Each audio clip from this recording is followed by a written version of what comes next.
Today, a private in the United States Army is held to a higher standard of accountability than the United States Senator, the junior senator from the state of Texas. John Cornyn, our state's junior senator, has failed to use independent judgment.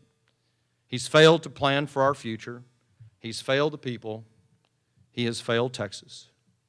He has been an active pawn in a concerted effort to question the patriotism of those who exercise their civic duty by questioning their government about the war in Iraq. It's every American's right, every American's duty to question our role, our mission, our soldiers' safety, to question such failures as the administration's inability to provide proper health care for our veterans, to question untruths basis for sending our sons and daughters across the world. I got to look in the eyes of these young men and women that will do anything that we ask them to do over the last couple of weeks at Fort Benning, Georgia. Remarkable, remarkable, the best of our country has to offer. And to have civilian leadership that has so misused that institution is something that deserves accountability on our part as Texans and as Americans. John Cornyn voted against S-CHIP, even though Texas has a higher percentage of uninsured children who qualify for CHIP but are not enrolled in the program. John Cornyn voted against the Webb Amendment, which would have guaranteed equal amounts of time for combat and for rest for any military member deploying to Afghanistan and Iraq. This past week, couple of weeks in Fort Benning, my colleagues that are going back for their third and fourth tours is absolutely destroying the military institution, and it is destroying families.